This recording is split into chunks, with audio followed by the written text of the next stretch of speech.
Good afternoon, students. Good afternoon, sir. Okay, right. So, as a part of paper one, History of India, we had uh, already covered such things uh, from the Mamluk dynasty. Okay, so the Delhi Sultanate, a rule the carried by five dynasties. Among the five, the first important dynasty is Mamluk or the slave dynasty. It's better to be called as the slave dynasty, which was initiated by uh, Qutbuddin Ayyubid as a slave of Muhammad Ghori. Okay, so with Qutbuddin Ayyubid begins the period of the Mamluk Sultanate or slave Sultanate.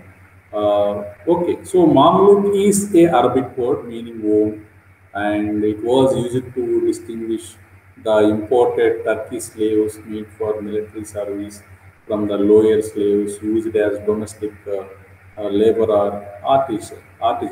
Okay, so based on Mamluk is a name of the tribe which belongs to um, Qutbuddin Aibak, which belongs to, right? So we have already some aspects. We already discussed about Qutbuddin Aibak and Iltutmish and Rajia Sultana and other successors in between Rajia Sultana and Iltutmish in the last class.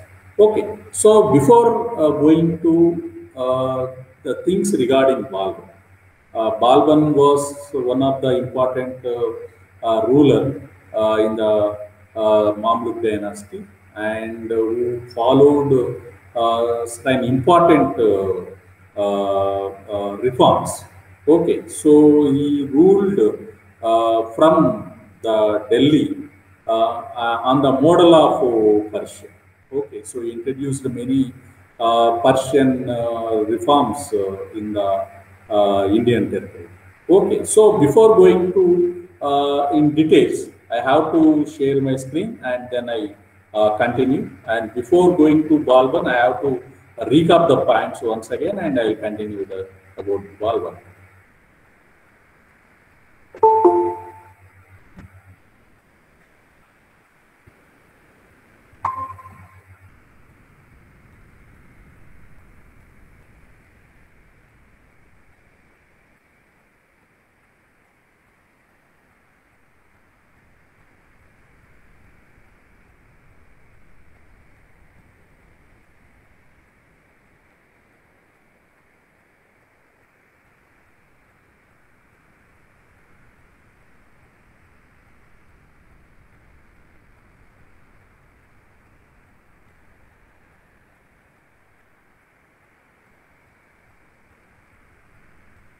Right. So one of the slave dynasty started with Qutbuddin Aibak, and we have the things about Qutbuddin Aibak. Qutbuddin Aibak was a Turkish slave who had risen to high rank in Muhammad Ghori's time, and after Ghori's death, the control of his Indian territories was passed into Qutbuddin Aibak, and Aibak was the first independent Muslim ruler of North India and founder of Delhi Sultanate. And Aibak had to face many revolts from the Rajputs and other Indian chiefs. And Tajuddin Yildiz, the ruler of Ghazni, claimed his rule over Delhi. And Nasiruddin Kabacha, the governor of Multan, and which aspired for independence. And Aibak was able to win over his enemies by taking some measures as well as display of power. And he defeated Yildiz and occupied Ghazni. And the success of Jaisin, Harishchandra had driven out the Turks from Badaun and Farrukhabad. And Aibak reconquered both Badaun and Farrukhabad. And Qutbuddin Aibak was brave faithful and generous. And due to his generosity, he was known as the Lord Bucks. Most of the scholars consider Aibak as the real founder of Muslim rule in India. Okay, so after that, we had things about Iltutmish. As a Iltutmish, when Aibak died in 1210, and injuries received in the fall from his horse while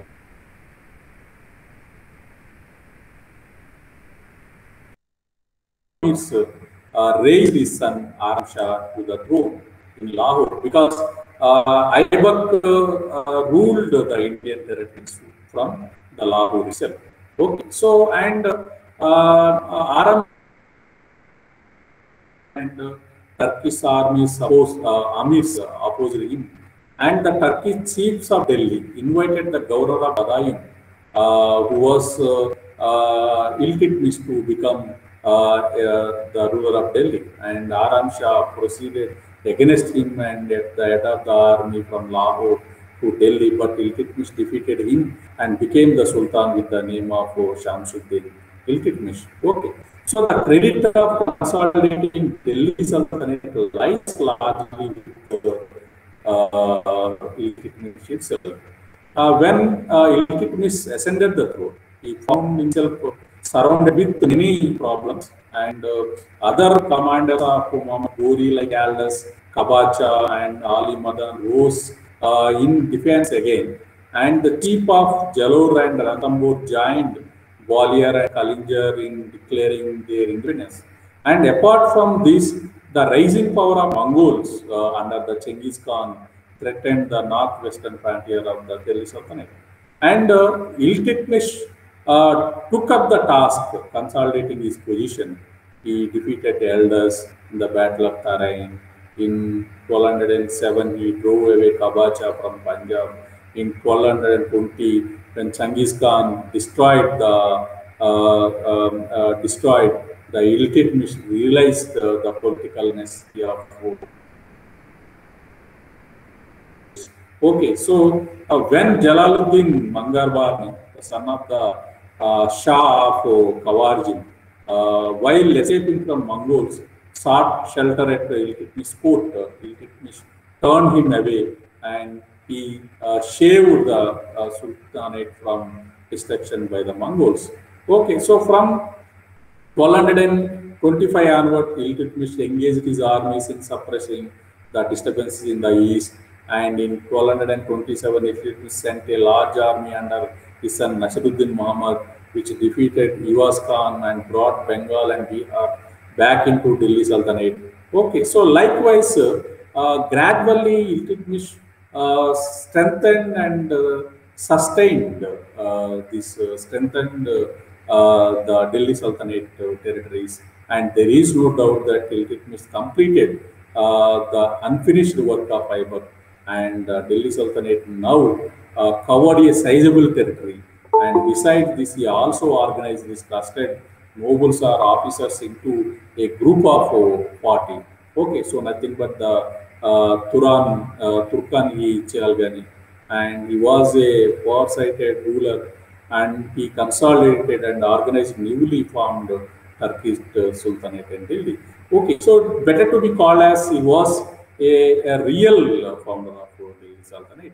Okay, so and Iltutmish effectively suppressed the Amirs of Delhi. He separated Delhi Sultanate from Ghazni, Ghori, and Central Asian politics. And Iltutmish also obtained a letter from investiture in 1229 from the Abbasid Caliph of Baghdad and gained some legitimacy. Okay, so and Iltutmish made a significant contribution in giving shape to administrative institutions such as Iktas, army, and currency system.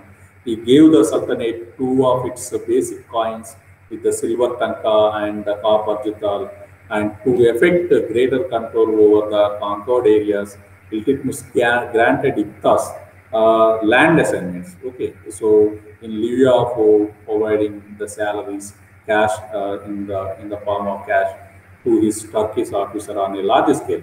Okay, so the recipient of Iktas called the Iktadas collected the land revenue from the territories under him. Okay, so we'll see in details while moving with the economy. Okay, so after Iltutmish, his successor, Razia Sultana, came to the throne.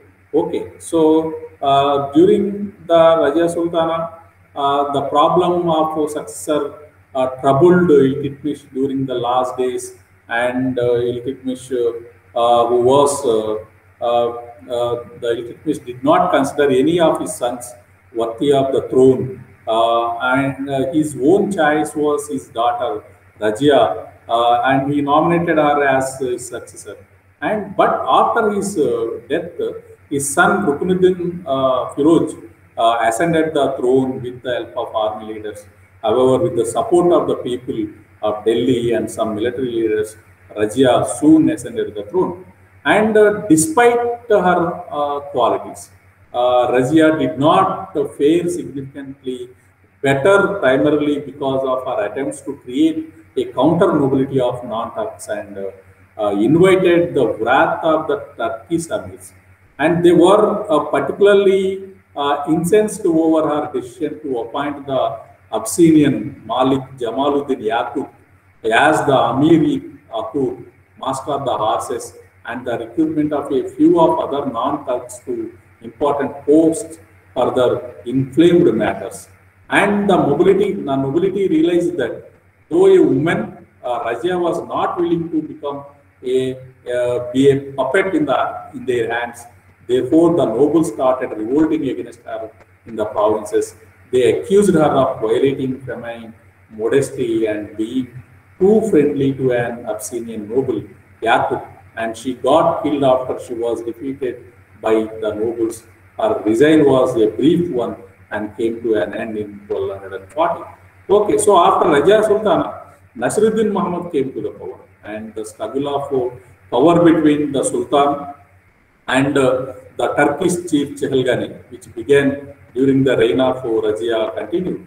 And after the Razia's death, the power of Chehalgani increased and they become largely responsible for mankind and unmaking of kings.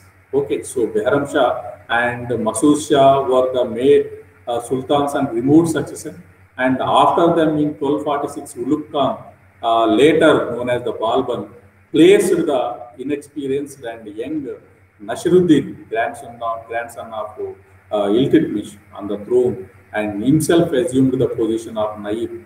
Naib in the sense deputy prime minister. And to further strengthen his position, he married his daughter to Nasiruddin.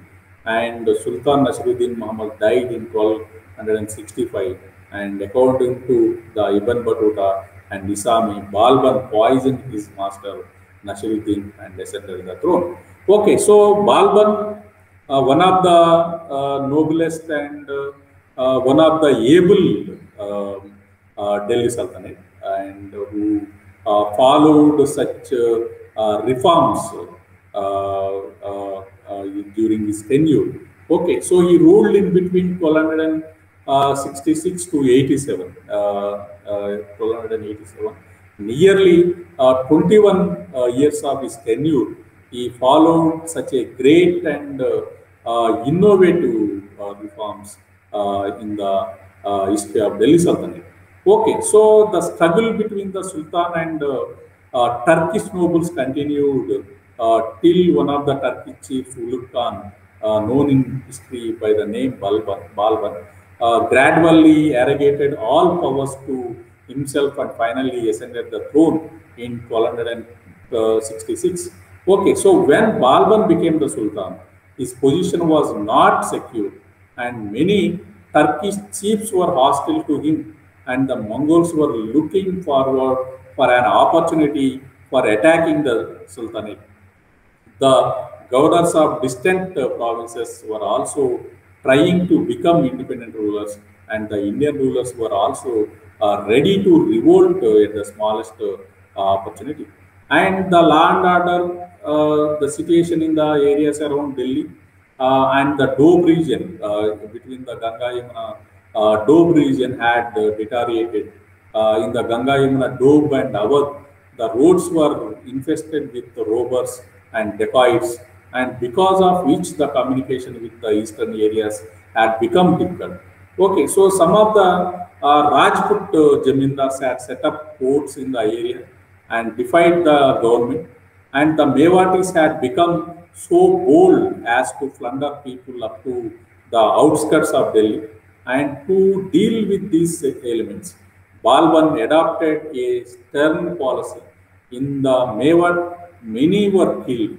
Okay, so in the area around Badaun, Rajput strongholds were destroyed. Okay, so he was totally destroyed the Mewatis, and due to this action, some dacoity and following robbery has decreased.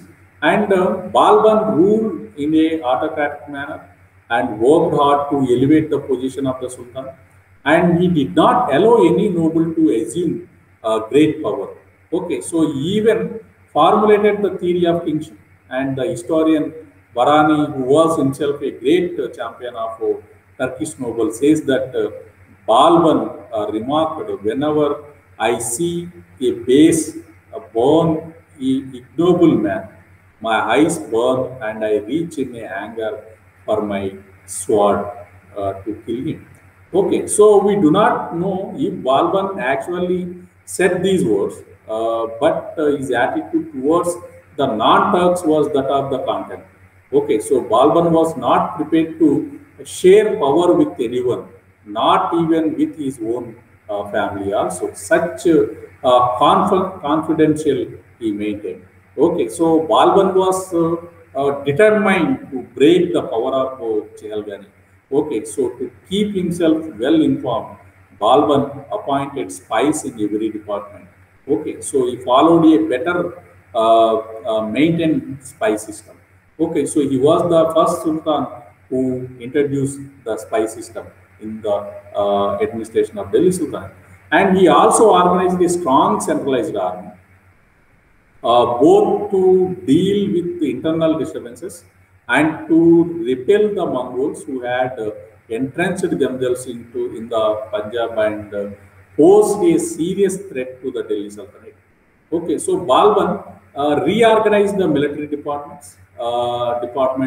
Military department is nothing but Diwaniyars, and deployed our army in different parts of the country to put down certain rebellions. Okay, so like Mewatis are like that. And the disturbances in Mewat, Doab area, Awadh, and Kathiawar were ruthlessly suppressed. And Balban also secured control over Ajmer and Nagaur in eastern Rajputana, and but his attempts to capture Ranthambore and Gwalior failed. Okay, so in 1279, encouraged by the Mongol threats, the old age of Sultan, the governor of Bengal, Tugril Beg, revolted, assumed the title of Sultan, and had the khutbah read in his name. Balban sent his forces to Bengal and had Tugril Khan killed. Okay, so subsequently he appointed his own son Bughra Khan as the governor of Bengal. Okay, so by all these harsh methods, Balban controlled the situation, and in order to impress the people with the strength and awe of his government, Balban maintained a magnificent court. He refused to laugh and joke in the court. Okay, so and even gave up drinking wine so that no one may see him in a non-serious mood. Okay, so he also insisted on the ceremony of Sisda, which is the prostration, and Paibos, kissing of monarch's feet in the court. Both are the two important Persian model traditions which introduced in the court of Balban. Okay. So, and Balban was undoubtedly one of the main architects of Delhi Sultanate, particularly of its form of government and institutions.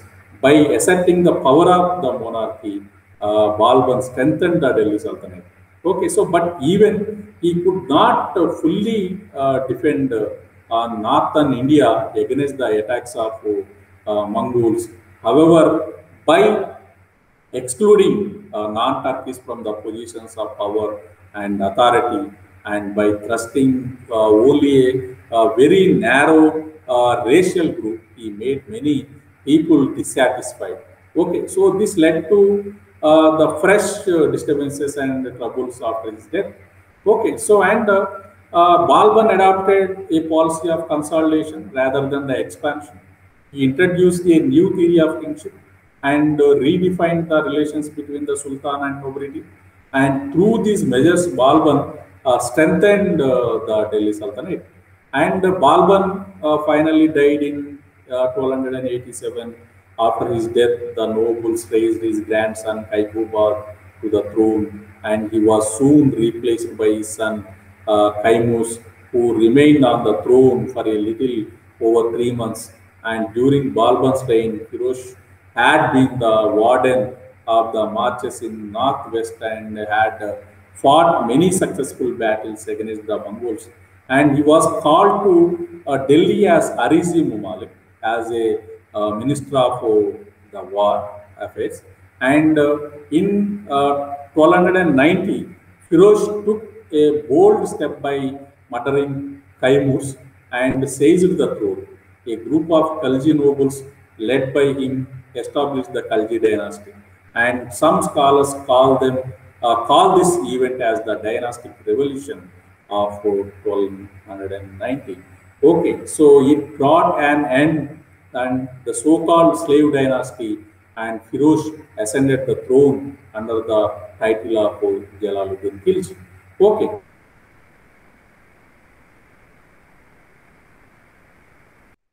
Ghiyasuddin rule, the Khalji dynasty, which came to the power. Okay, so then the Khalji dynasty has started, and among the Khalji dynasty, you are well known the two important rulers like Jalaluddin Khilji and Alauddin Khilji we have. And Alauddin Khilji, such a prominent personality who expand the Delhi Sultanate and introduced such a important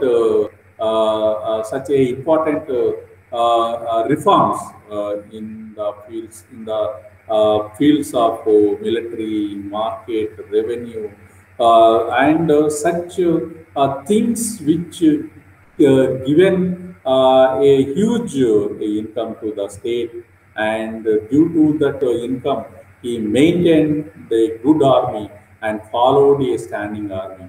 Okay, so he was the first Delhi Sultan who maintained the standing army. Okay, so who strengthened the military, and he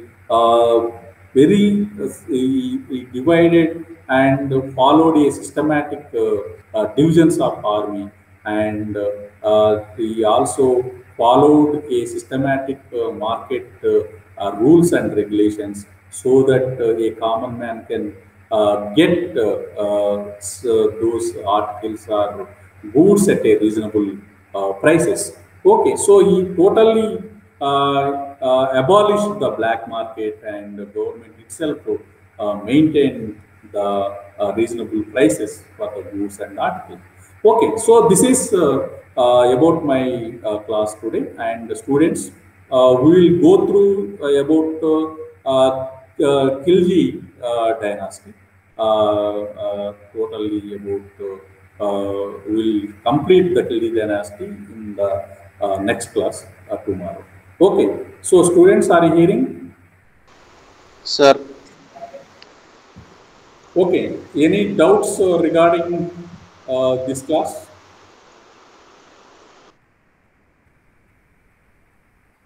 If you have any doubt, queries, now you are welcome to ask.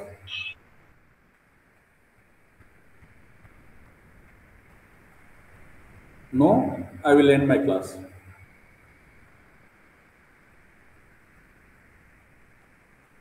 ఏమన్నా ఉన్నాయా doubts లేకపోతే class close చేస్తాను. ఏమన్నా ఉంటే అడగండి.